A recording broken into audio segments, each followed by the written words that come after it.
Hello everyone, तो वापस आ चुके हैं हम एक नए हेयर कट के साथ और एक नए टॉपिक के साथ। यहाँ पर हम बात करने वाले हैं जावास्क्रिप्ट डोम मैनिपुलेशन के बारे में कि डोम क्या होता है, मैनिपुलेट कैसे कर सकते हो। जो एचटीएमएल अभी तक आपने सीखी है ऐड करना, जावास्क्रिप्ट के माध्यम से कैसे आप एचटीएमएल के अंदर चेंजेस कर सकते हैं, कंटेंट ऐड या डिलीट कर सकते हैं, वो हम यहाँ पर सीखने वाले हैं।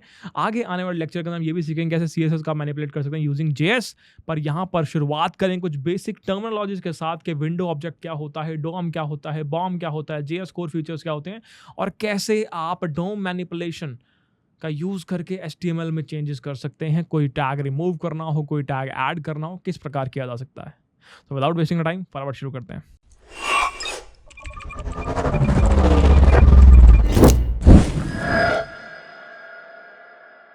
तो शुरुआत करते हैं। सबसे पहले कुछ बेसिक टर्मिनोलॉजीज के बारे में बात कर लेते हैं। मैंने कहा एक टर्म मैंने बोली थोड़ी देर पहले जिसका नाम है विंडो।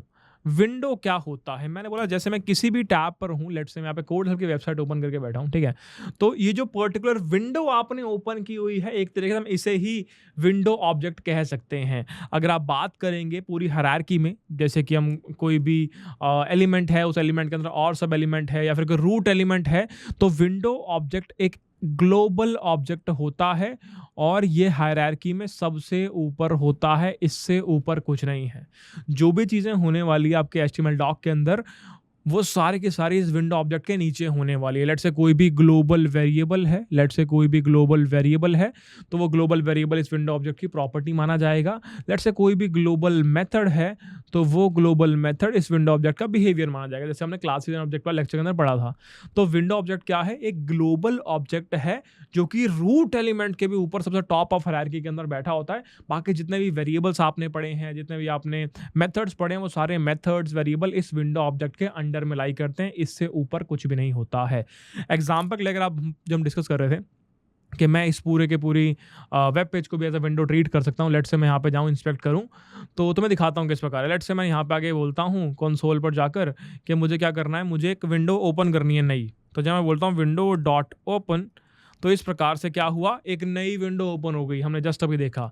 अब मेरा मन बदल गया, मैंने बोला नहीं यार, मुझे तो नहीं करना, मैं तो इस विंडो को क्लोज करना चाहता हूँ। तो मैंने बोला विंडो डॉट क्लोज। तो इस प्रकार से मैं इस विंडो डॉट क्लोज करके मैंने उस विंडो को रिमूव भी कर दिया, बंद भी कर दिया। तो इससे मुझे क्या तात्पर्य हुआ कि भाई जो भी वेबसाइट पर मैं खड़ा हूं, मैं मान सकता हूं, ज्यूम कर सकता हूं कि जो मुझे यहां पर दिख रहा है ये एक विंडो है, ठीक है। टॉप लेवल हायरार्की जैसे बहुत सारे एलिमेंट्स हैं।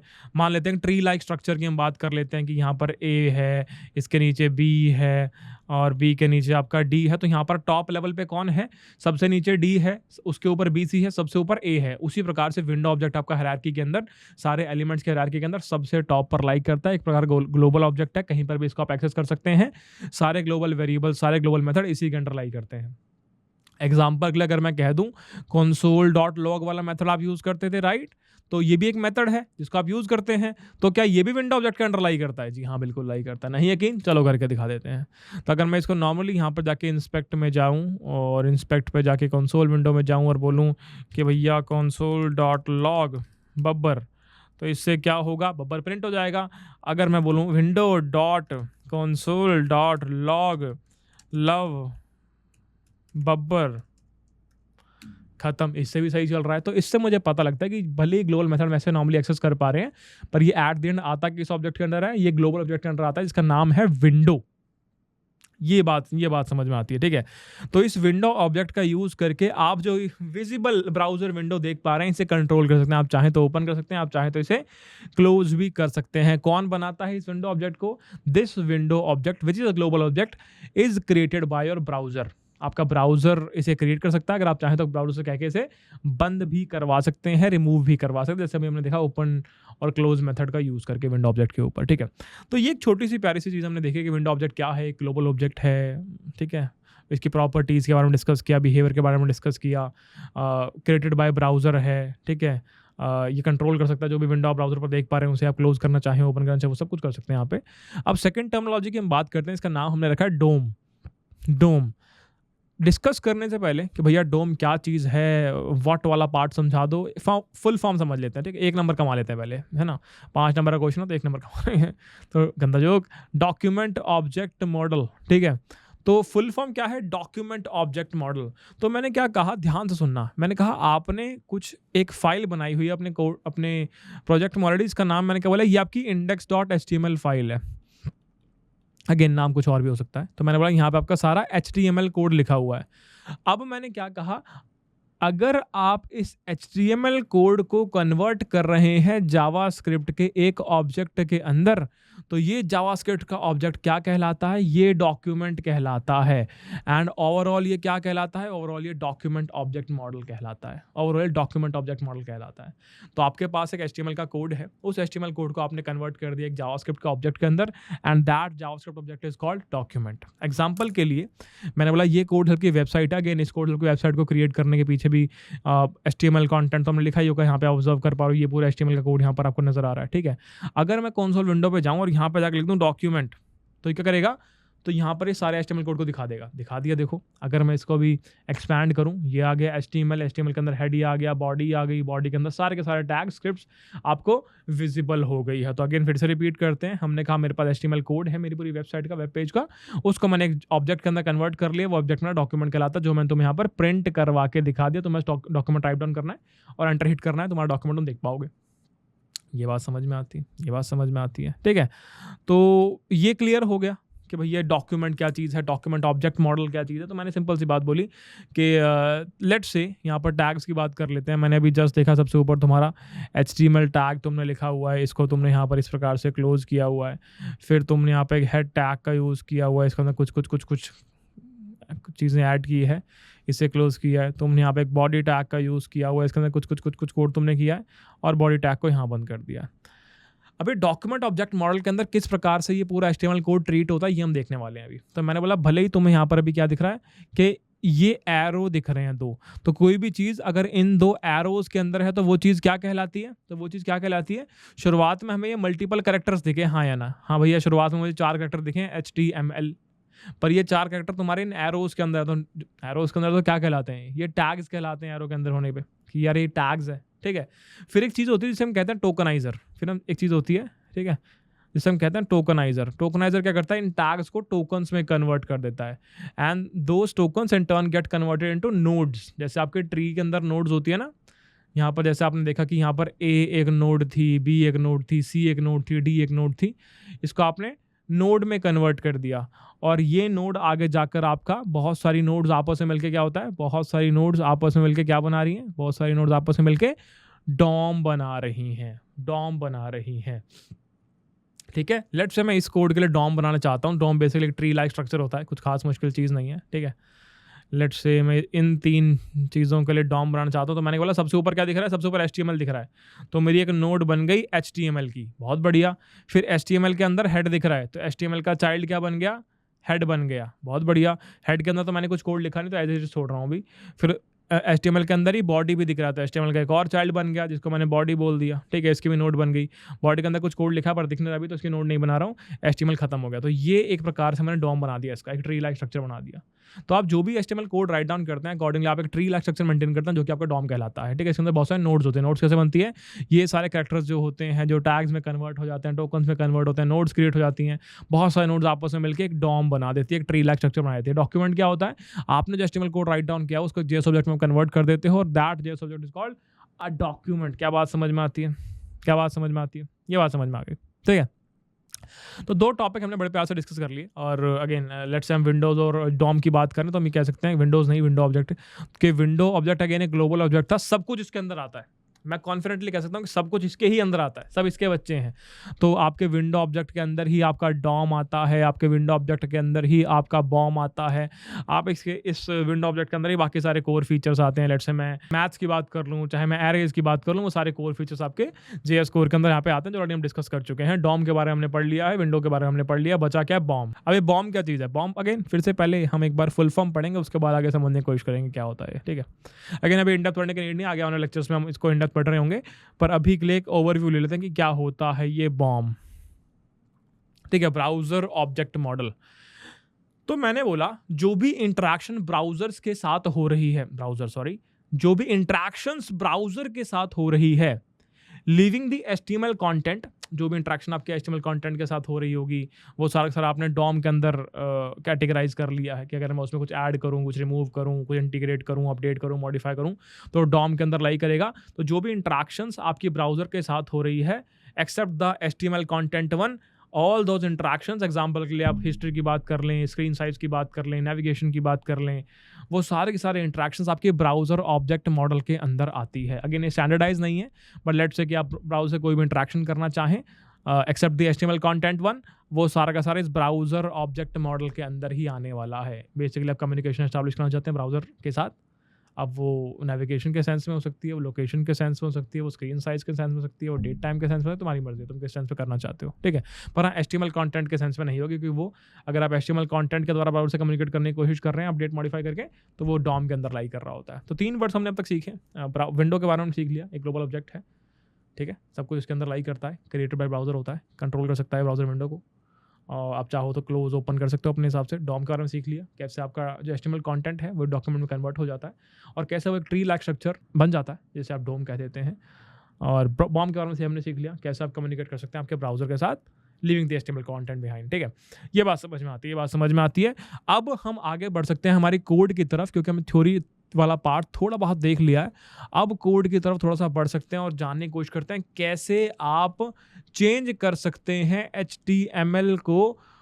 लेट्स से आपने कोई HTML कोड लिख दिया, आपने अपना वेब पेज क्रिएट कर लिया, और अब आप जावास्क्रिप्ट में जब कोड कर रहे थे वहाँ पे आपको नीड पड़ी कि मुझे HTML को चेंज करना पड़ेगा, तो वो आप यहाँ पे करने वाले हैं। लेट्स से कोई एलिमेंट को अपेंड करना है on the go, let's say कोई एलिमेंट को रिमूव करना है, वो सारी चीज़ें यहाँ पर हो सकती है। कोई एलिमेंट को फेच करना है, फेच करके कुछ चेंजेस करने हैं, कोई ब्रेन आप पीछे लगा रहे हैं कि यार इस पर जब XYZ एक्शन हो तो उस XYZ एक्शन से इस पर्टिकुलर चीज़ का कलर चेंज कर जाए, CSS के अंदर आ गया लेट्स से, या फिर ये पर्टिकुलर एक्शन हो तो यहाँ पे एक और टेक्स्ट फील्ड आ जाए। इस प्रकार की चीज़ें आप ऐड करने वाले हैं, देखते हैं कैसे होने वाला है, ठीक है। तो विदाउट वेस्टिंग टाइम फटाफट सबसे पहले चीज़ हम सीखते हैं, जो कि क्या है, एक्सेस करना। एक्सेस करना HTML के अंदर बेसिक चीज़ क्या होती है, इसके बारे में बात करते हैं। टैग्स और एलिमेंट्स, राइट। टैग्स या एलिमेंट्स की हम बात कर रहे होते हैं HTML के अंदर। तो मैं किसी टैग को, किसी एलिमेंट को फेच करना चाहता हूँ या एक्सेस करना चाहता हूँ, तो वो कैसे पॉसिबल है। बहुत सारे तरीके हैं आपके पास, बहुत सारे तरीके हैं। आप चाहें तो ID के बेसिस पर ये एक्सेस कर सकते हैं, आप चाहें तो क्लास जो आप देते हैं क्लास नेम के बेसिस पर एक्सेस कर सकते हैं, और आप चाहें तो आप टैग नेम के बेसिस पर भी एक्सेस कर सकते हैं। आप चाहें तो इन रिस्पॉन्स, आप चाहें तो इन रिस्पॉन्स सिर्फ सिंगल आउटपुट ले सकते हैं, आप चाहें तो इन रिस्पॉन्स मल्टीपल आउटपुट ले सकते हैं। जैसे ID तो लेट्स से यूनिक ही होती है ना, तो आपको हमेशा सिंगल ही टैग आउटपुट में मिलने वाला है, बट क्लास नेम तो मल्टीपल टैग्स की सेम हो सकती है, तो आपको मल्टीपल टैग्स मिल सकते हैं इन एरे लाइक स्ट्रक्चर। तो वहाँ पर मल्टीपल ऑब्जेक्ट्स आउटपुट में चाहिए तो वो भी पॉसिबल है। तो ये सारे के सारी वेरिएशन को समझने वाले हैं, ठीक है।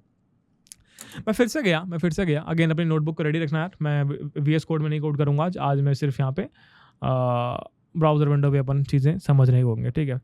तो मैं यहाँ पे आ गया, मैंने बोला कि ये रही मेरी कोड हेल्प की वेबसाइट, ठीक है। अब कोड हेल्प वेबसाइट पे आया तो कुछ बातें कर लेते हैं यार।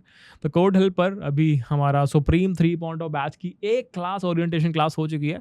If you want to be a part of supreme batch, अगर आप DA से पढ़ना चाहते हैं लाइव फॉर्मेट के अंदर बहुत अच्छे तरीके से ये सारे के सारे टॉपिक्स कवर करना चाहते हैं, तो this is the time for you. आप अभी भी बैच का पार्ट बन सकते हैं, क्योंकि अभी भी हमने कुछ खास चीज़ें कवर अप नहीं करी। एक बार हम ज़्यादा आगे बढ़ जाएंगे तो आपके लिए फिर कवर अप करना मुश्किल हो जाएगा। वापस चलते हैं होम पेज पर, कोड हेल्प पे गए, इंस्पेक्ट हमने कर दिया और हम आगे कंसोल विंडो पे। मैंने कहा चलो ठीक है बात करते हैं। लेट्स से मुझे कोई एलिमेंट को फेच करना है। अब वो एलिमेंट सिलेक्ट कर लो पहले, कौन सा होगा। मैंने बोला कि ये वाली हेडिंग, इसको फेच करना है। मैंने इस पर क्लिक किया, जैसे मैंने यहाँ पे एरो सेलेक्ट करके इस पर क्लिक किया तो मुझे इसका HTML कोड यहाँ पर नजर आ गया, हाईलाइट भी हो रहा है। इसकी ID क्या है, समझने की कोशिश करें। तो हम यहाँ पे आए, हमने यहाँ पे एक नया फोल्डर क्रिएट कर दिया, लेक्चर 51, और मैंने वहाँ पर एक नई फाइल क्रिएट कर दी index.html। यहाँ पे हमने एक बॉयलरप्लेट कोड ऐड कर दिया है, ठीक है, ये बात समझ में आती है। और हमने कहा कि फटाफट से इसको रन कर लेते हैं, गो लाइव कर दिया, ठीक है। तो गो लाइव किया, हमने इसको कर दिया मैक्सिमाइज, हमने बोला कि इनको मर्ज कर दो, ठीक है, ये बात समझ में आती है। चलो तो हमने बोला ये रहा हमारा हेड टैग, ये रहा हमारा बॉडी टैग। तो बॉडी टैग के अंदर हम आया, अभी एक हम बस कुछ कंटेंट ऐड करने की कोशिश कर रहे हैं। तो मैंने यहाँ पर एक पैराग्राफ टैग ऐड कर दिया। मैंने बोला कि फर्स्ट पैराग्राफ, ठीक है। ऐसे ही मैं यहाँ पे आया, मैंने यहाँ पे एक H1 टैग ऐड कर दिया। मैंने बोला फर्स्ट हेडिंग, ठीक है। इस प्रकार से मैंने कर दिया इसको, ये 2 चीज़ें मैंने ऐड कर दी। अब लेट्स से मैंने यहाँ पे एक आईडी प्रोवाइड कर दी है, ID is equals to F para, ठीक है। और मैंने सेम यहाँ पर एक आईडी ऐड कर दी है एफ हेडिंग, ठीक है, इस प्रकार से। तो अब यहाँ पर मेरा कंटेंट तैयार है एकदम, ठीक है। यहाँ मेरा कंटेंट एकदम तैयार है। अब मैंने बोला कि ये वाला पेज है और लेट से मैं फेच करना चाहता हूँ, लेट से मैं कुछ फेच करना चाहता हूँ बेसिस ऑन आईडी। तो लेट से मैं बात कर रहा हूँ इस पैराग्राफ की, पैराग्राफ का आईडी है एफ पैरा। तो अगर मैं कंसोल विंडो पे जाऊँ तो मेरे पास एक मेथड अवेलेबल है। वो मेथड क्या है? वो मेथड क्या है? Gate element by ID. पर ये तो नहीं चल रहा भैया। तो ये किसी चीज़ के ऊपर लगेगा, ये एलिमेंट किसी ऑब्जेक्ट के ऊपर अप्लाई करने वाले। तो आप ये पूरा का पूरा जो ऑब्जेक्ट आप देख पा रहे हैं यहाँ पर विजिबल है, कौन सा ऑब्जेक्ट है? ये आपका डॉक्यूमेंट ऑब्जेक्ट है, ठीक है जी। तो आप फटाफट से यहाँ पे आएंगे, आप बोलेंगे सॉरी गलती हो गई, और आप डॉक्यूमेंट के ऊपर अप्लाई करेंगे गेट एलिमेंट बाय आईडी। और यहाँ पर आप आईडी स्पेसिफाई करेंगे कौन सी आईडी की बात हो रही है। मैंने बोला कि मैं बात कर रहा हूँ एफ पैरा। तो अगर मैं इसको रन करूंगा तो बहुत बढ़िया। तो डॉक्यूमेंट में से आपने एफ पैरा वाला एलिमेंट निकाल लिया है। तो आप यहाँ पे ध्यान से अगर ऑब्जर्व करेंगे, आप अगर ध्यान से यहाँ पर ऑब्जर्व करेंगे तो आपको दिखेगा कोड वाइज एग्जैक्टली सेम यही लाइन हमने यहाँ पर लिखी है, और आपका जो यहाँ पर विजिबल हो रहा है आउटपुट वो भी एग्जैक्टली सेम सही आ रहा है। ऐसे लेट से मैं इस हेडिंग जो कि एफ हेडिंग वाली आईडी है उसको फेच करना चाहता हूँ। तो मैं क्या कर सकता हूँ? Document dot gate element by ID, gate element by ID, और मैंने बोल दिया एफ हेडिंग। बहुत बढ़िया। और आपकी हेडिंग का भी पूरा का पूरा एलिमेंट यहाँ पर आपको दिख रहा है। बहुत बढ़िया। तो सबसे पहले हमने एक मेथड के बारे में सीखा जो कि क्या है, जो कि है गेट एलिमेंट बाय आईडी। ये क्या करता है? आप इसमें इनपुट में एक आईडी प्रोवाइड करते हैं और उस आईडी के बेसिस पर आपको आउटपुट में एक सिंगल ऑब्जेक्ट ला के देता है जिसकी आईडी मैच कर जाती है जो आईडी आप प्रोवाइड कर रहे होते हैं। बहुत बढ़िया। अब लेट्स से यहाँ पर क्लासेस भी मैंने स्पेसिफाई की होती कोड के अंदर। लेट्स से मैंने बोला क्लास टेक्स्ट मैटर, ऐसा लिख दिया मैंने, ठीक है। और लेट्स से यही क्लास मैंने यहाँ पर भी कॉपी कर दी, इस वाले के अंदर भी कॉपी कर दी टेक्स्ट मैटर। और मैं यहाँ पर जाके कोड में राइट डाउन कर दूँ, मैं यहाँ पर जाके बोल दूँ कि डॉक्यूमेंट डॉट क्लास के ऊपर मेथड चाहिए। तो मैंने बोला gate element by class name. तो क्लास नेम मैंने यहाँ पर यूज़ कर लिया टेक्स्ट मैटर। और अब इस प्रकार से देखोगे तो आपको 2 टैग मिल जाएंगे, एक आपका पैराग्राफ वाला, एक आपका हेडिंग वाला। दोनों के दोनों आपको यहाँ पर विजिबल हैं। इस प्रकार से ये भी आपने कर दिया, ठीक है। अगर यहाँ पे आपको जो आउटपुट मिल रहा है वो काइंड ऑफ एक एरे लाइक स्ट्रक्चर के अंदर मिल रहा है। ध्यान से अगर आप देखें HTML कलेक्शन 2 साइज इसका आ रहा है, एक आपका पैराग्राफ लिखा हुआ आ रहा है, एक आपका हेडिंग लिखा हुआ आ रहा है, ठीक है, बढ़िया। तो इस प्रकार से मल्टीपल जो ऑब्जेक्ट्स हैं जो कि क्लास के थ्रू आपस में लिंक्ड हैं वो आप फेच कर सकते हैं using method called gate elements bye class name. नाम से ही पता लग रहा है मल्टीपल आपके रिटर्न हो रहे हैं। Gate elements bye class name, ये भी आपके पास अवेलेबल है। द थर्ड वन इज अगर आप टैग नेम के द्वारा कुछ फेच करना चाहें तो एक और मेथड आपके पास अवेलेबल है gate element by tag name, ठीक है। इसको ट्राई करते हैं, जैसे नाम से पता लग रहा है आपको उस टैग का नाम स्पेसिफाई करना है और बाकी अपने आप काम कर देगा ये। तो मैंने बोला चलो टैग का नाम स्पेसिफाई करते हैं। तो मैंने बोला document dot gate element by tag name, और यहाँ पे आपने टैग नेम क्या स्पेसिफाई कर दिया? P paragraph. तो पैराग्राफ का ध्यान से ऑब्जर्व करें तो आपका सिंगल आउटपुट आ रहा है, सिंगल आउटपुट, ठीक है। लेट्स से यहाँ पर मैं एक पैराग्राफ और इंक्रीज कर दूँ। लेट्स से मैं इसको यहाँ पे इस प्रकार से कर दूँ, इसका नाम रख दिया मैंने एस पैरा, इसका कंटेंट रख दिया मैंने सेकंड पैरा। अब ध्यान से ऑब्जर्व करोगे तो मैं क्या दिखेगा इसको रन करने पर कि HTML2 आ गया। तो 2 लेंथ हो गई आपके इस कलेक्शन की, इस एरे लाइक ऑब्जेक्ट की, जिसमें एक एफ पैरा वाला पैराग्राफ आ रहा है और एक सेकंड पैरा एस पैरा वाला पैराग्राफ आ रहा है, जो कि हमने 2 पैराग्राफ यहाँ पर क्रिएट किए हुए हैं। लेट्स से मैं ऐसे दौर कर दूँ, इसको मैंने बोल दिया जी थर्ड पैरा, और इसको मैंने बोल दिया जी फोर्थ पैरा, इसको मैंने बोल दिया जी थर्ड पैरा, इसको मैंने बोल दिया जी फोर्थ पैरा। तो क्या मेरे पास HTML कलेक्शन के अंदर 4 आउटपुट आ रहा है कि नहीं, चेक करते हैं। Document dot gate element by gate element by tag name, और यहाँ आपने स्पेसिफाई कर दिया पैराग्राफ, और आप देख पा रहे हैं कि 4 पैराग्राफ की बात हो रही है। फर्स्ट पैरा ये रहा, थर्ड पैरा ये रहा, फोर्थ पैरा ये रहा, सेकंड पैरा ये रहा, चारों पैराज की बात यहाँ पे हो गई। तो आपको तीनों मेथड का पता लग गया कि अगर इस मेथड का यूज़ करोगे तो आप फेच कर पाओगे एक एलिमेंट यूजिंग आईडी, और आईडी यूनिक होती है तो आपको सिंगल आउटपुट मिलेगा।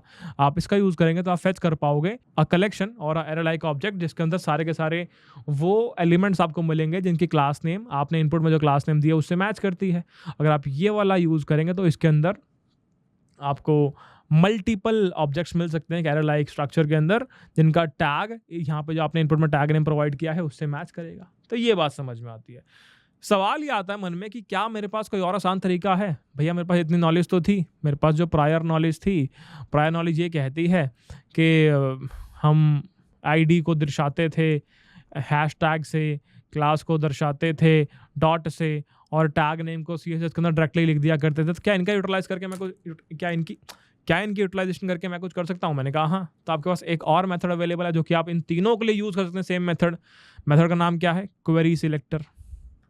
क्वेरी सिलेक्टर के अंदर अगर आपने लिख दिया कि हैशटैग एफ पैरा, तो वो अपने आप इस आईडी वाले ऑब्जेक्ट को रिटर्न करवा देगी। या फिर अगर आपने यहाँ पे लिख दिया डॉट टेक्स्ट मैटर, तो ये क्या करेगा? क्वेरी सिलेक्टर मेथड क्या करेगा? इस क्लास, जिसकी ऐसी क्लास नेम ढूंढेगा जहाँ पर टेक्स्ट मैटर लिखा है, और वो सारे के सारे ऑब्जेक्ट को रिटर्न करा देगा। अब यहाँ पे कुछ ट्विस्ट आएगा, चेक करते हैं क्या ट्विस्ट है। और third one is query selector, और मैंने यहाँ पर सिंपल पी लिख दिया, तो ये पी वाले टैग्स को पकड़ेगा और उनको एज एन ऑब्जेक्ट रिटर्न करवा देगा। ठीक है, एक बार ये करके देखते हैं। तो मैंने बोला पहले मैं डॉक्यूमेंट डॉट क्वेरी सिलेक्टर और एक आईडी डालता हूँ, तो मैंने आईडी डाल दी। मैंने बोला कि हैश एफ पैरा, तो क्या ये सही चल रहा है? बिल्कुल सही चल रहा है। देखो पूरा का पूरा एलिमेंट यहाँ पर रिटर्न हो गया। ठीक है, अगर मैं ऐसे जाऊँ डॉक्यूमेंट डॉट क्वेरी सिलेक्टर और मैं यहाँ पे कहता हूँ कि डॉट टेक्स्ट मैटर, एक क्लास नेम मैंने डाल दिया, क्या सही चल रहा है? बिल्कुल सही चल रहा है। देखो टेक्स्ट मैटर यहाँ पर लिखा हुआ था। कैच क्या है भैया? लास्ट वाले केस में जब हमने यहाँ पर कोड चलाया था किसके लिए? Gate elements bye class name, तो मेरे पास आउटपुट में 2 एलिमेंट आए थे एचटीएमएल कलेक्शन के अंदर, पर यहाँ पर एक ही आ रहा है। जबकि यहाँ पर टेक्स्ट मैटर 5 एलिमेंट्स हैं, पर मेरे आउटपुट के अंदर टेक्स्ट मैटर पर क्लास नेम पर सर्च करने पर सिर्फ एक ही एलिमेंट आ रहा है, और वो भी कौन सा वाला? जो सबसे पहला लिखा गया है। तो इससे मुझे क्या पता लगा कि क्वेरी सिलेक्टर मेथड में जब भी अप्लाई करूँगा, भले ही मल्टीपल ऑब्जेक्ट आपको फाइंड आउट हो गए आपके कोड के अंदर, पर जो सबसे पहली बार मिला होगा उसी को रिटर्न कर दिया जाएगा और बाकी सभी को इग्नोर कर दिया जाएगा। अब इससे बचना कैसे है इसके बारे में डिस्कशन करेंगे अभी। ठीक है, पर ठीक है, मुझे पता लगे क्लास नेम का अगर मैं यूज़ करूँ सबसे पहले जो मुझे मिलेगा उसे रिटर्न कर देंगे। आईडी तो यूनिक होती है। ठीक है, तो लास्ट वन इज टैग के द्वारा सर्च करना चाहते हैं, डॉक्यूमेंट डॉट क्वेरी सिलेक्टर, इसी मेथड का यूज़ कर रहे होंगे हम बार बार। ठीक है, पी, और मैंने देखा कि पैराग्राफ यहाँ पर आ गया। अगेन क्या गड़बड़ है भैया? इसके अंदर भी आपका एक ही पैराग्राफ एलिमेंट रिटर्न हुआ है, जबकि मेरे पास यहाँ पर 4 पैराग्राफ एलिमेंट थे। इसने भी सबसे पहला वाला एलिमेंट रिटर्न किया है, बाकी सारे के सारे इग्नोर कर दिए हैं। पर ये तो गलत बिहेवियर हुआ भैया, मेरे को तो चाहिए नहीं, मेरे को सारे चाहिए। तो सारे करने का तरीका आसान है, डॉक्यूमेंट डॉट आपके पास मेथड अवेलेबल है क्वेरी सिलेक्टर ऑल में जाके मैंने पी कर दिया। अब क्या हुआ? अब सारे के सारे आ गए। देखो पहला पैरा, तीसरा पैरा, चौथा पैरा और सेकंड पैरा, चारों पैराज आपके बिल्कुल सही आ रहे हैं। भैया इस वाले में चलेगा? क्लास नेम वाले में चलना चाहिए, बिल्कुल चलना चाहिए। तो चला के देखते हैं, document dot query selector all, और आपने यहाँ पे क्लास ऐड कर दी टेक्स्ट मैटर। बहुत बढ़िया। तो आपके पास इस क्लास वाले कितने एलिमेंट्स थे भैया? 5 बार टेक्स्ट मैटर क्लास आपने मेंशन की हुई है ना, तो 5 एलिमेंट्स थे, और आंसर में क्या आ रहा है? 5। F para, third para, fourth para, second para और हेडिंग। बहुत बढ़िया। तो जस्ट हमने अभी सीखा 2 और मेथड्स के बारे में जो एक्सेस करने के लिए हम यूज़ कर सकते हैं। एक तो क्वेरी सिलेक्टर मेथड, आपके पास तीनों ऑप्शन है, चाहे आईडी का यूज़ करो इसके अंदर, चाहे आप क्लास नेम का यूज़ करो, चाहे आप टैग नेम का यूज़ करो। इसके अलावा आपके पास एक और मेथड है जहाँ पर आपको मल्टीपल आउटपुट चाहिए हो, मल्टीपल ऑब्जेक्ट चाहिए हो आउटपुट के अंदर, जिसका नाम है क्वेरी सिलेक्टर ऑल। अगेन ये सारे के सारे मेथड जो हैं तुम्हारे डॉक्यूमेंट के ऊपर, डॉक्यूमेंट ऑब्जेक्ट के ऊपर ही आप अप्लाई करते हो। ठीक है, और डॉक्यूमेंट तुम्हारा विंडो ऑब्जेक्ट के अंडर लाई करेगा। तो ये बात समझ में आती है। क्या इसके अलावा हम और कुछ भी तरीका है हमारे पास किसी एलिमेंट को एक्सेस करने का? मैंने कहा हाँ, एक और हैक कह सकते हैं, एक और ट्रिक कह सकते हैं। जिसके द्वारा तुम एक्सेस कर सकते हो किसी भी एलिमेंट को। तो मैंने लेट से यहाँ पर बोला कि मैं इंस्पेक्ट कर रहा हूँ और मैं एक एलिमेंट सेलेक्ट करता हूँ, मैंने इस हेडिंग को सेलेक्ट कर लिया। अब ध्यान से ऑब्जर्व करो, इस हेडिंग के यहाँ पर तुम्हें क्या लिखा हुआ नजर आ रहा है? $0। $0 का मतलब क्या है? तो अगर मैं यहाँ पर कंसोल पे आऊँ, हेडिंग पढ़ लो एक बार, crack the code to success with code help, H1 class crack the code to success with code help. अगर मैं कंसोल पे आके कह दूँ $0 तो क्या हुआ? अरे भैया, ये तो वही पूरा का पूरा एलिमेंट रिटर्न हो गया। इन शॉर्ट, आप किसी भी एलिमेंट को अगर सिलेक्ट करते हैं, लेट्स से मैंने यहाँ पे इस व्यू कोर्स वाले टेक्स्ट को सिलेक्ट कर लिया, तो इस अगेन फिर से दिखाता हूँ, आपने इस एरो पर क्लिक किया, इस एरो पर क्लिक करके आप किसी भी एलिमेंट को सिलेक्ट कर सकते हैं। लेट्स से मैंने व्यू कोर्स को सिलेक्ट कर लिया और अब अगर मैं जाके कंसोल पे बोलूँगा कि भाई $0 तो व्यू कोर्स वाला पूरा एलिमेंट प्रिंट हो जाएगा। एक और तुम्हारे पास ट्रिक अवेलेबल है, जहाँ तुम्हारा मन करे वहाँ तुम यूटिलाइज कर सकते हो, बट हाँ मेरा कर्तव्य था बताना, तो मैंने तुम्हें बता दिया। अभी तक क्या पढ़ चुके हैं समझते हैं वापस से, फिर आगे बढ़ेंगे। अभी हम कुछ बेसिक टर्म्स पढ़ चुके हैं, चाहे वो विंडो ऑब्जेक्ट की हम बात कर रहे हो जो कि ग्लोबल ऑब्जेक्ट है, चाहे वो डॉम की बात कर रहे हो, चाहे वो बॉम की बात कर रहे हो हम। फिर हमने सीखा डॉम के द्वारा कि डॉक्यूमेंट क्या होता है, कैसे आप HTML कोड को एक JS ऑब्जेक्ट में कन्वर्ट करते हैं और उसे डॉक्यूमेंट कह देते हैं। और डॉक्यूमेंट के अंदर जब हम आए तो हमने यहाँ पर भी एक चीज़ सीखी, हम कहते हैं कि लेट्स से मैं कुछ एक्सेस करना चाहता हूँ एलिमेंट्स को, तो एलिमेंट को एक्सेस करने के तरीके मेरे पास 3 हैं। मैं चाहूँ तो ID के द्वारा कर लूँ, मैं चाहूँ तो क्लास के द्वारा कर लूँ, मैं चाहूँ टैग नेम के द्वारा कर लूँ, और मैं चाहूँ तो सिलेक्ट करके $0 के द्वारा भी कर लूँ। अब यहाँ पर मेरे पास मल्टीपल मेथड्स अवेलेबल हैं, चाहे वो gate element by ID, gate element by class name, gate element by tag name हो, या फिर क्वेरी सिलेक्टर हो, या फिर क्वेरी सिलेक्टर ऑल हो। ये सारे के सारे मेथड्स हमने चेकआउट कर लिए हैं। अब हम बढ़ेंगे हमारे सेकंड फेज की तरफ इसी लेक्चर के अंदर। आगे बढ़ने से पहले कहीं लेट्स से यहाँ पे कुछ और काम भी $0 के द्वारा तुम देखना चाहते हो तो ऐसे भी कर सकते हो इसको, कि जैसे अभी हम गए वापस से इसके अंदर $0 के अंदर तुम्हारा ये पैराग्राफ एलिमेंट अभी आ रहा है। तो लेट्स से मैं इसको चाहूँ किसी वेरिएबल के अंदर स्टोर करूँ, तो मैं ये भी कर सकता हूँ कि let para is equals to $0 और मैं लेट्स यहाँ पैरा को प्रिंट करूँ, तो अगेन इस प्रकार से एक वेरिएबल के फॉर्मेट के अंदर भी आप इसको स्टोर कर सकते हैं, कोई इशू नहीं है। ठीक है, इस सब्जेक्ट को आपने इक्वेट कर दिया एक तरीके से। अब हम आगे बढ़ रहे हैं, हमने ये एक्सेस वाला पार्ट तो कंप्लीट कर लिया।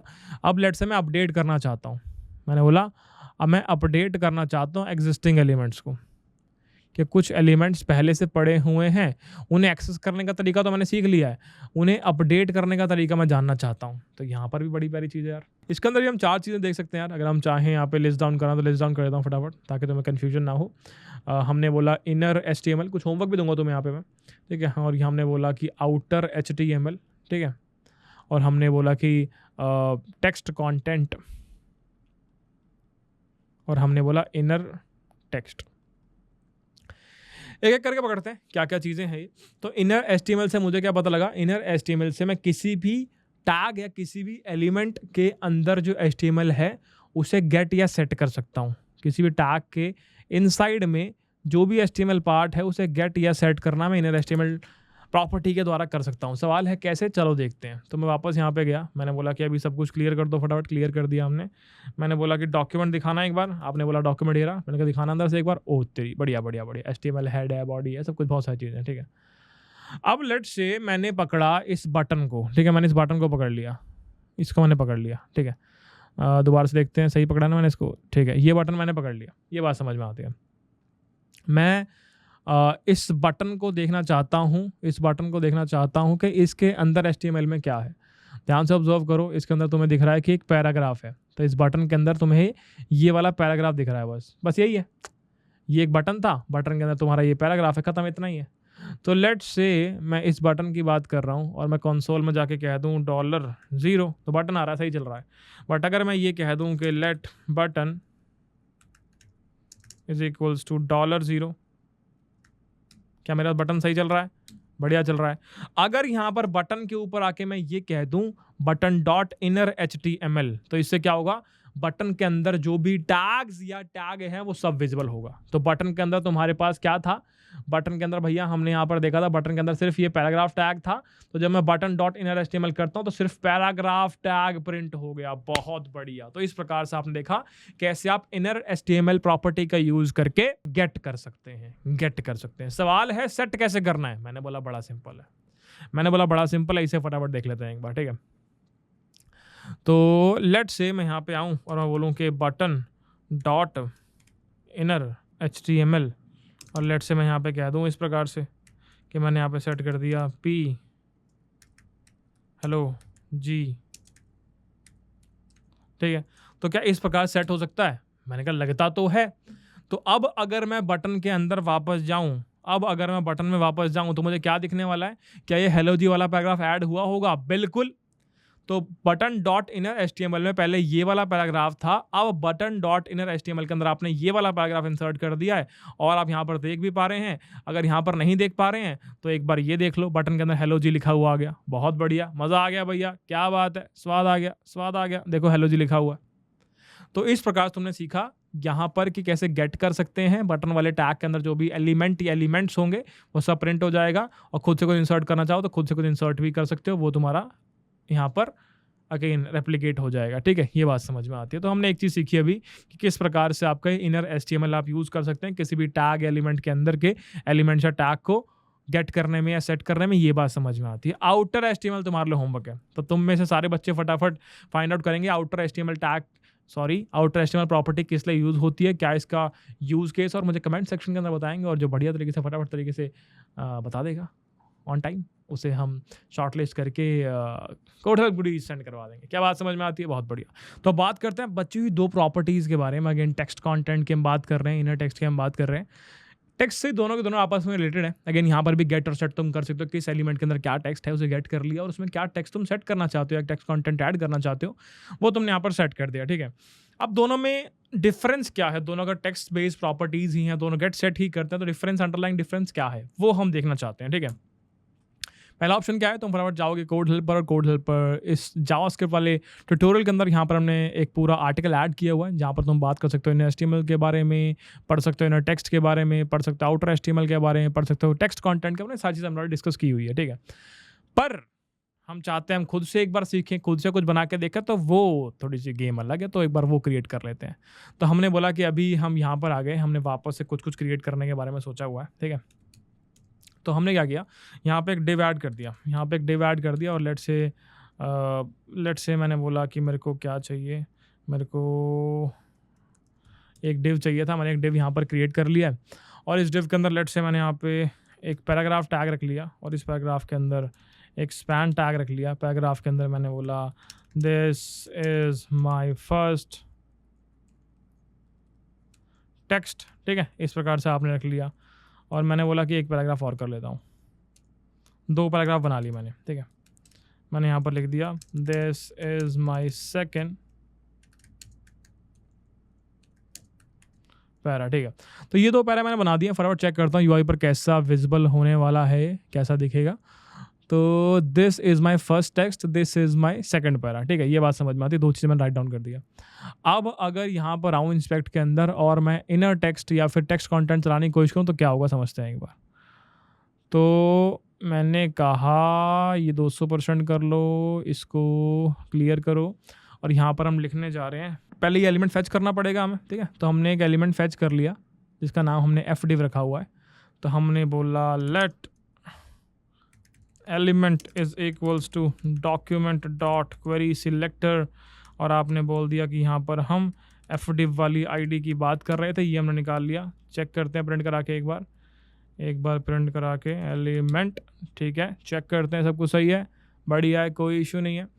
तो अगर यहाँ पर मैं कहूँ एलिमेंट डॉट टेक्स्ट कंटेंट तो क्या आंसर आ रहा है? तो ध्यान से ऑब्जर्व करो, यहाँ पर टेक्स्ट कंटेंट लिखने पर ये है /n this is my first text /n।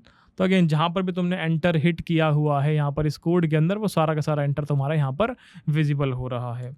Element dot तुमने बोला इनर टेक्स्ट, यहाँ पर क्या हो रहा है, यहाँ पर तुम्हारा सारा टेक्स्ट कंटेंट विजिबल हो रहा है। अब ध्यान से ऑब्जर्व करो क्या हो रहा है।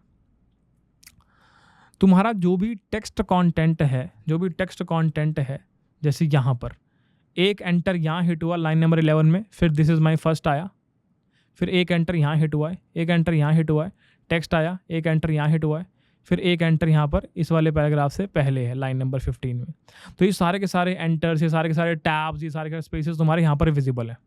ये रहा तुम्हारा एंटर और ये रहा तुम्हारा टैब। ठीक है, ये सारे के सारे यहाँ पर विजिबल है, जो कि इस केस के अंदर विजिबल नहीं है। इस केस में क्या विजिबल है, फिर इस केस में क्या विजिबल है, ध्यान से ऑब्जर्व करते हैं। ध्यान से ऑब्जर्व करते हैं। इस केस में आपकी सिर्फ 2 स्लैशन आ रहे हैं। वो 2 स्लैशन क्यों आ रहे हैं, ध्यान से देखते हैं। क्योंकि आपका पैराग्राफ ने this is my first render किया पहले, फिर टेक्स्ट रेंडर किया, पैराग्राफ खत्म हुआ, वहाँ पे एक एंटर आया और यहाँ पे सेकंड पैराग्राफ आपका शुरू हो गया। तो मेरे को क्या समझ में आया कि जैसे, ध्यान सुनना बहुत इंपॉर्टेंट है, ये आपका डिफरेंस बताएगा आपको इनर टेक्स्ट के अंदर और टेक्स्ट कंटेंट में क्या डिफरेंस है। जैसे आप अपने एलिमेंट्स को रेंडर करते यूआई पर, सेम उसी प्रकार आपका इनर टेक्स्ट आपको यहाँ पर आउटपुट देगा। क्या यूआई में भी सेम चीज़ हो रही है? This is my first text और फिर एंटर लगा के this is my second para, बिल्कुल सही। This is my first text फिर एंटर लगा के this is my second para. तो जैसे आप यूआई पर रेंडर करते वैसा ही सेम यहाँ पर तुम्हें दिखाई देगा, ठीक है। इसको नहीं समझ में आता तो ऐसे देख लो, मान लो कि सेकंड वाले पैरा को मैंने हाइड कर दिया तो यूआई पर वो हाइड दिखेगा। तो आपने बोला style is equals to display none, ऐसा कर दिया लेट से मैंने, तो यूआई पर वो नहीं दिख रहा। जब वो यूआई पर नहीं दिख रहा तो अब देखते हैं तुम्हारा कैसे होगा दोस्त, अब क्या होने वाला है। तो आपने इस प्रकार से एलिमेंट फेच कर लिया, आपने इनर टेक्स्ट फीड कर लिया। देखो पहले इनर टेक्स्ट के अंदर दोनों लाइन्स आ रही थी, फर्स्ट टेक्स्ट और सेकंड पैरा, अब सिर्फ फर्स्ट टेक्स्ट आ रहा है। क्यों? क्योंकि मैंने तुम्हें बताया कि इनर टेक्स्ट एक ऐसी प्रॉपर्टी है, जैसे आपका एचटीएमएल कंटेंट जो है यूआई पर रेंडर होगा, सेम उसी प्रकार से आपके यूआई पर जो रेंडर हो रहा है वही सेम यहाँ पर आप प्रिंट करवा देंगे। पर अगर यहाँ पर ही मैंने एलिमेंट डॉट टेक्स्ट कंटेंट किया होता, और टेक्स्ट कंटेंट इतना नहीं सोचता, वो सारा का सारा कंटेंट जो भी आपका अवेलेबल है इस कोड के अंदर प्रिंट करवा देगा। तो इससे मुझे क्या पता लगता है कि inner HTML tag, inner HTML property render करने की कोशिश करता है, और जैसे रेंडर होकर आपका टेक्स्ट विजिबल होता है वही सेम आपको प्रिंट करवा के देता है। जबकि टेक्स्ट कंटेंट देखता है कि कोड के अंदर आपने किस प्रकार से लिखा हुआ है। अच्छा यहाँ एंटर मारा है, अच्छा दिस में फर्स्ट टेक्स्ट लिखा है, उसका फिर से एंटर मारा है, अच्छा टैब दिए हुए हैं, तो वो सारी चीज़ें वो यहाँ पर अपने आउटपुट में दिखाया जाता है। ये बात समझ में आती है, ठीक है। तो अगेन ये सारी की सारी प्रॉपर्टीज़ के बेसिस पे आप अपने आउटपुट को प्रिंट करा रहे होते हैं, ये चीज़ एकदम क्लियर है। चलो ये बात समझ में आती है, हम आगे बढ़ सकते हैं। अगेन होमवर्क एक आपको मैंने दे दिया, आउटर एचटीएमएल, ये आपको पकड़ के लाना है। इनर एचटीएमएल क्या करता था, आपके किसी भी टैग एलिमेंट के अंदर और कितने मल्टीपल एलिमेंट्स या सिंगल एलिमेंट प्रेजेंट हैं वो सारे सारे आप इस इनर एचटीएमएल प्रॉपर्टी के द्वारा गेट सेट कर सकते हैं। ये आपको होमवर्क में करना है। टेक्स्ट कॉन्टेंट और इनर टेक्स्ट आपको अगेन किसी भी एलिमेंट के अंदर का टेक्स्ट कॉन्टेंट प्रोवाइड कर रहा होता है। इनर टेक्स्ट के इसके अंदर आप वो टेक्स्ट कॉन्टेंट प्रिंट कर रहे होते हैं जो कि एक्चुअली आपकी ब्राउजर विंडो पर एंटर होने वाला है, तो वही आप एक्जैक्टली प्रिंट करके देते हैं अपनी कंसोल विंडो पर या फिर अपने आउटपुट में। और टेक्स्ट कॉन्टेंट के अंदर जैसे आपने अपने कोड में राइट डाउन किया हुआ टेक्स्ट कंटेंट वो आप प्रिंट करवा के देते हैं। एक्सटेंडेड क्लैरिटी के लिए आप जाएंगे कोड हेल्प पर और इस आर्टिकल को पढ़ेंगे। यहाँ पर और 4 चीज़ें आपको नहीं बता रखी है कि भाई एचटीएमएल मार्कअप के साथ कैसे बिहेव करने वाला है, कौन टैग्स को इग्नोर कर रहा होता है, और चाइल्ड एलिमेंट्स वाले केस के अंदर किस प्रकार से चीज़ें काम कर रही होती है, वो सारी की सारी चीज़ें यहाँ पर बताई गई हैं, ठीक है। तो ये पढ़ लेना एक बार, इतना समझ में आता है। अब अपडेट करना हमने सीख लिया थोड़ा बहुत। अब मैं चाहता हूँ कि मैं एलिमेंट्स ऐड करने के बारे में सीखूं। मैं कोई एलिमेंट ऐड करना चाहता हूं, मैंने कहा एलिमेंट ऐड करा देते हैं। तो एलिमेंट ऐड कराने के लिए हमारे पास एक मेथड है जिसे हम कहते हैं append child. Sorry guys, append child, ठीक है। पर चाइल्ड अपेंड करने से पहले चाइल्ड क्रिएट भी तो करना पड़ेगा। तो क्रिएशन के लिए हमारे पास एक मेथड अवेलेबल है, क्रिएशन के लिए एक मेथड अवेलेबल है जिसे हम कहते हैं क्रिएट एलिमेंट। क्रिएट एलिमेंट, ठीक है, ये बात समझ में आती है। तो देखते हैं कैसे होगा। तो मैंने बोला अभी मेरा कोड किस प्रकार है, अभी मेरा कोड इस प्रकार है। लेट से मैंने इसको हटा दिया, ठीक है। और अभी अगर मैं यहाँ पर यूआई पे देखूँ तो कैसा नज़र आ रहा है, नहीं नज़र आ रहा। तो मैं इसको एक बार रन कर देता हूँ। तो मैंने इसको रन कर दिया, ये मेरा फर्स्ट पैरा है, ये मेरा सेकंड पैरा है। अब एक बार कोड करने चलते हैं फटाफट। मैंने कहा एक पैराग्राफ दिख रहा है, दूसरा पैराग्राफ दिख रहा है, लेट से मैं एक हेडिंग ऐड करना चाहता हूँ, तो मुझे एक हेडिंग क्रिएट करनी पड़ेगी। तो मैंने बोला लेट एफ, हेडिंग नाम का वेरिएबल बना दिया, is equals to document dot create element. Let से मैंने बोला h1 क्रिएट कर दो। क्या क्रिएट हुआ चेक करते हैं। एफ हेडिंग, स्पेलिंग गलत है, एफ हेडिंग, बढ़िया क्रिएट हो गया। पर इसमें भैया कोई टेक्स्ट नहीं है, तो टेक्स्ट डाल दो भाई। तो आपने बोला कि F heading dot text content is equals to my name is Love Babbar. बढ़िया, अब चेक करते हैं सही आ रहा है कि नहीं। तो मैंने एफ हेडिंग को फिर से प्रिंट करके देखा, बढ़िया बन गया। तो हमने एक एलिमेंट क्रिएट कर लिया h1 टाइप का, h1 टैग का, और उसमें ये कंटेंट ऐड कर दिया।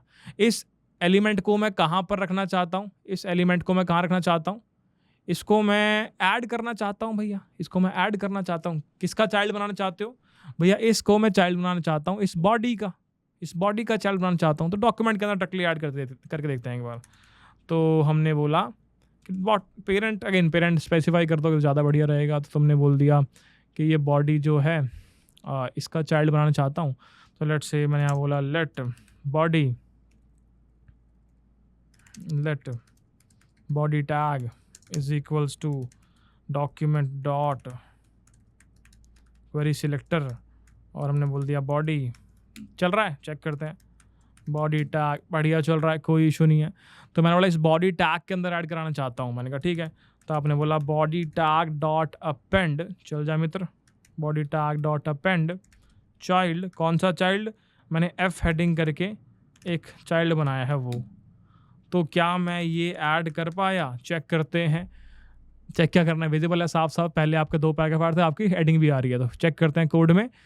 कोड में आप देखने गए, ये रहा आपका एफ डिव, ये रहे आपके 2 पैराग्राफ, और आपकी हेडिंग देखो यहाँ पर ऐड हो गई सबसे लास्ट में। तो इससे आपको क्या पता लगा कि जब भी मैं, जैसे आप यहाँ पे ऑब्जर्व कर पा रहे हो, हेडिंग सबसे एंड में ऐड हुई।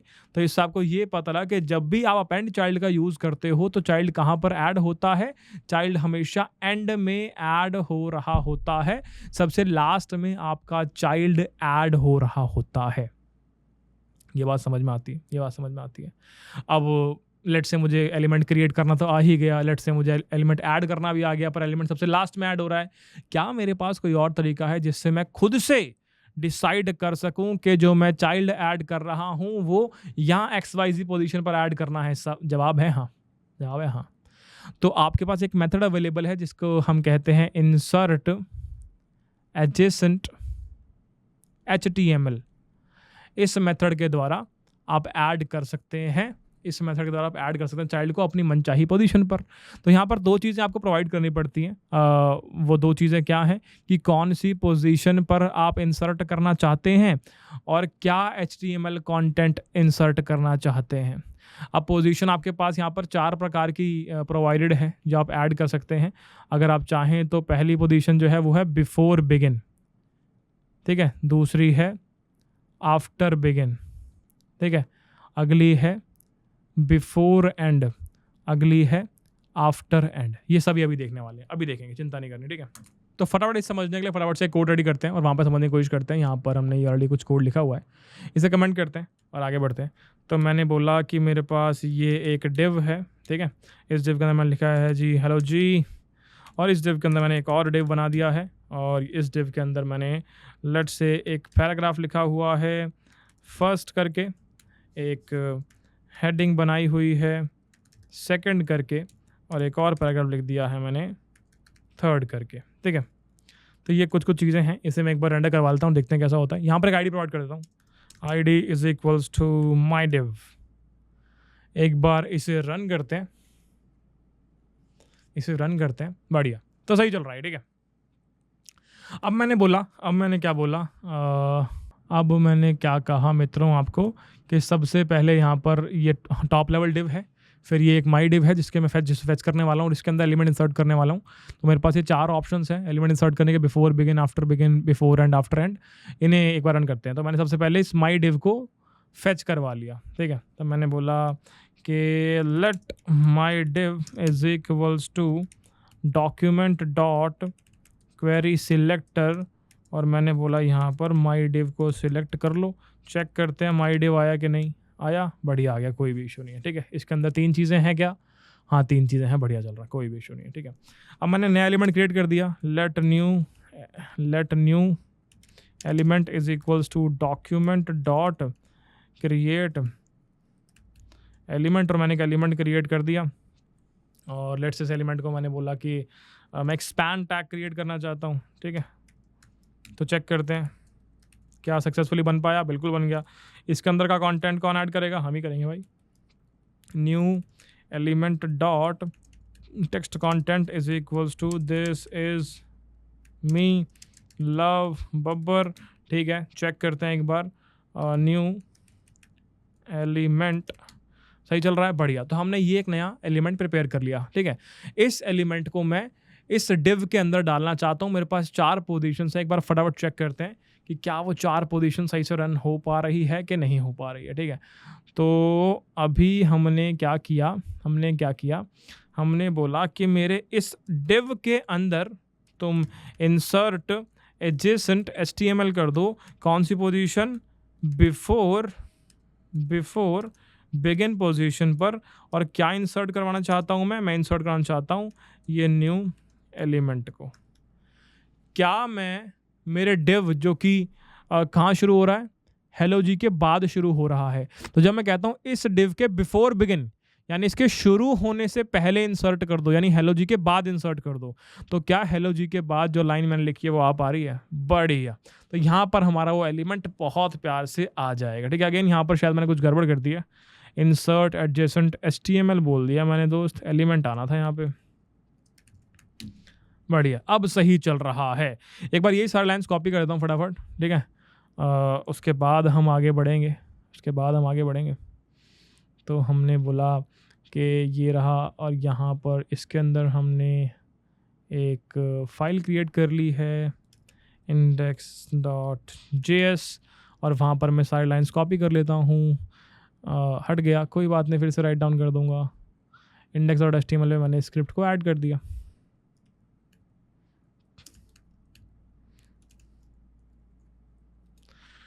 ठीक है।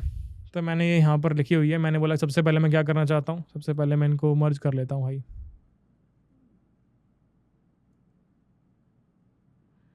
ठीक है। तो अभी हमने बोला है कि मेरे को ये माई डिव मिल गई, एक नया एलिमेंट बना लेते हैं। Let new element document dot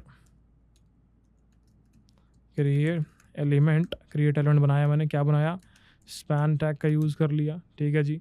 new element, और मैंने बोला new element dot text content is equals to Love Babbar. I think मेरे से एक मिस्टेक हुई है, यहाँ पे HTML नहीं आएगा, यहाँ पे एलिमेंट आएगा यार, तो ठीक कर देना। तो हमने बोला कि ये तैयार है, एक बार इससे हम क्या कर सकते हैं, ये माई डिव तैयार हो चुकी है, नया एलिमेंट तैयार हो चुका है। हमने इस माई डिव के अंदर इंसर्ट एडजेसेंट एलिमेंट करके हमने बोला कि बिफोर बिगिन पर तुम ये न्यू एलिमेंट लगा देना। लॉजिकल। और यहाँ पर हम साफ साफ देख पा रहे हैं बिफोर बिगिन, तो इस पूरी डिव के स्टार्ट होने से पहले मैंने लव बब्बर लगा दिया। ये बात समझ में आती है। अगेन यहाँ पर इसको दर्शाने के लिए अपन थोड़ा सा CSS का प्रयोग भी कर सकते हैं, तो लेट से मैंने यहाँ पर ऐड कर दिया कि स्टाइल, ठीक है, और आपने बोल दिया जी बैकग्राउंड कलर, और मैंने बोल दिया जी ग्रे, ये आपने ऐड कर दिया, ठीक है। और क्या ऐड करवा सकता हूँ मैंने बोला कुछ और भी चीज़ें ऐड करते हैं ताकि और समझ में अच्छे से आ जाए। मैंने बोला पैडिंग और 5 REM कम कर लें थोड़ा सा, ठीक है, ये समझ में आता है। सेम विद दिस, हमने यहाँ से इसको कर दिया कॉपी, इसको कर दिया पेस्ट, इसको हमने कर दिया स्टाइल, इसको हमने बोल दिया 1, इसको हमने बोल दिया कि मार्जिन भी ऐड कर देना कुछ हमने बोला 1 REM, बैकग्राउंड कलर मैंने बोल दिया ग्रीन या फिर येलो। बढ़िया, आप समझ में अच्छे से आएगा। तो ये मेरी डिव नंबर 1 है जहाँ पर मैंने येलो कलर किया हुआ है, ठीक है। ये मेरी डिव नंबर 2 है जहाँ पर ग्रे कलर है। तो जब मैं कहता हूँ कोड में आकर कि बिफोर बिगिन, तो ग्रे वाली डिव की स्टार्ट होने से पहले ही आपने लव बब्बर लगा दिया। और अगर मैं यहाँ पर आके कह दूँ आफ्टर बिगिन, तो जस्ट स्टार्ट होते ही लव बब्बर आ जाएगा। अब डिव के अंदर आ गया, तो इस डिव के जस्ट स्टार्ट होते ही लव बब्बर आ गया। अगर मैं कहता हूँ बिफोर एंड, तो जस्ट एंड होने से पहले आ जाएगा। तो जैसे ये ग्रे वाली डिव एंड हुई, एंड होने से पहले लव बब्बर आ गया। अगर मैं कहता हूँ आफ्टर एंड, तो एंड होने के बाद बाहर लव बब्बर आ जाएगा। तो ये 4 जो परम्यूटेशन है ये आपको समझ में आ गई होगी। अगेन सबसे पहले गलती हमने यहाँ पे करी है, इसका नाम गलत लिख दिया हमने। इंसर्ट एडजेसेंट एलिमेंट है ये, ठीक है। और हमने क्या बोला, हमने सिंपल सी बात बोली कि लेट से आप किसी पेरेंट एलिमेंट के ऊपर जो है वो ये इंसर्ट कर रहे हैं, इंसर्ट एडजेसेंट एलिमेंट, तो ये कैसे बिहेव करेगा एक बार देखते हैं। मैंने बोला कि ये आपके पास एक डिव है, फिर लेट्स से ये आपके पास एक डिव है, और ये आपकी वो पेरेंट वाली डिव है। लेट्स से यहाँ पर कुछ पैराग्राफ है, ठीक है, और लेट्स से यहाँ पर एक और पैराग्राफ है, ठीक है, और लेट्स से यहाँ पर ये डिव ख़त्म हो गई है, और लेट्स से यहाँ पर ये वाली डिव ख़त्म हो गई है। तो अगर मैं आऊँ और मैं कहूँ कि पेरेंट वाली डिव में, यानी ये वाली डिव में बिफोर बिगिन में कुछ डालो, तो बिफोर बिगिन का मतलब इसके स्टार्ट होने से जस्ट पहले, यानी कि इससे जस्ट पहले यहाँ पर कुछ आना चाहिए, इस जगह पर, इस पोजीशन पर। अगर मैं कहता हूँ आफ्टर बिगिन, तो आफ्टर बिगिन का मतलब इसके स्टार्ट होने के जस्ट बाद, यानी इस लाइन पर, यानी यहाँ पर कुछ आना चाहिए, इस पोजीशन पर। अगर मैं कहता हूँ बिफोर एंड, तो इस एंड होने के जस्ट पहले वाली जो लाइन होगी वहाँ पर मैं कुछ जो भी एलिमेंट इंसर्ट करना चाहता हूँ वो रख सकता हूँ। अगर मैं कहता हूँ आफ्टर एंड, तो यानी इस एंड होने के जस्ट अगली लाइन जो होगी, यानी यहाँ पर कोई जो भी तुमने एलिमेंट क्रिएट किया वो तुम रखना चाहते हो। तो ये 4 पोजीशन है जिसके द्वारा तुम इंसर्शन रख सकते हो, इंसर्शन कर सकते हो अपनी मनचाही पोजीशन पर। और बहुत बढ़िया, अभी तक क्या सीख चुके हैं? अभी तक सीख चुके हैं कि विंडो क्या होता है, डॉम क्या होता है, बॉम क्या होता है, कैसे एक्सेस कर सकते हो यूजिंग ये सारी की सारी चीज़ें, कैसे अपडेट कर सकते हो यूजिंग ये 4 प्रॉपर्टीज़, कैसे ऐड कर सकते हो using create element and append child, कैसे अपनी मनचाही पोजीशन पर अपेंड कर सकते हो, ये भी तुम देख चुके हो। अब लास्ट चीज़ जो हम सीखने वाले हैं इस लेक्चर के अंदर वो है रिमूवल, कैसे तुम रिमूवल करने वाले हो। तो रिमूवल करने के लिए भी तुम्हारे पास एक मेथड अवेलेबल है, इसका नाम है रिमूव चाइल्ड, ठीक है। इससे एक बार देख लेते हैं कि कहीं ना कहीं मैं कह सकता हूँ कि जो अपेंड चाइल्ड वाला तुम्हारा मेथड था उसी का अपोजिट है, ठीक है। तो हम कहते हैं कि अपोजिट ऑफ अपेंड चाइल्ड, ठीक है। यहाँ पे तुम्हें बताना पड़ेगा कि किस पेरेंट में से रिमूव कर रहे हो, पेरेंट ऑब्जेक्ट भी तुम्हारे पास होना चाहिए, ठीक है, और किसे रिमूव करना चाहते हो ये भी तुम्हारे पास होना चाहिए। तो पेरेंट होना इंपॉर्टेंट है, चाइल्ड होना इंपॉर्टेंट है, तभी तुम यहाँ पर को लॉजिक लगा सकते हो कि पेरेंट के ऊपर तुमने कह दिया कि रिमूव कर दो चाइल्ड। कौन सा चाइल्ड? ये वाला चाइल्ड। तो ये होना इंपॉर्टेंट है और ये होना भी इंपॉर्टेंट है। और तुम मुझे होमवर्क में बताओगे क्या मैं सिर्फ चाइल्ड का उपयोग करके पेरेंट फाइंड आउट कर सकता हूँ? क्या सिर्फ चाइल्ड वाले ऑब्जेक्ट का प्रयोग करके पेरेंट फाइंड आउट कर सकता हूँ? अगर हाँ तो कैसे, वो तुम होमवर्क में करना, पर हाँ मैं रिमूव चाइल्ड वाली चीज़ों में समझा देता हूँ एक बार, ठीक है। तो वापस चलते हैं। तो मैंने बोला अगर ध्यान से ऑब्जर्व किया जाए, तो ये तो कमेंट कर दिया मैंने, ठीक है। ये मेरा कोड है, ठीक है, ये मेरा रेंडर होकर दिख रहा है जो भी है।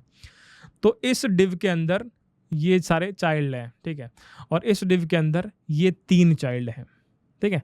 लेट्स से मैं इसकी आईडी दे देता हूँ, एक आईडी, और बोल दिया मैंने एफ पैरा। तो माई डिव के अंदर एफ पैरा करके एक चाइल्ड है, मैं इसे रिमूव करना चाहता हूँ, मैं इस फर्स्ट को रिमूव करना चाहता हूँ। तो मैंने कोड के अंदर क्या लिखा, मैंने बोला भाई सुनो, अपने को चाहिए पेरेंट। तो पेरेंट कैसे निकलेगा?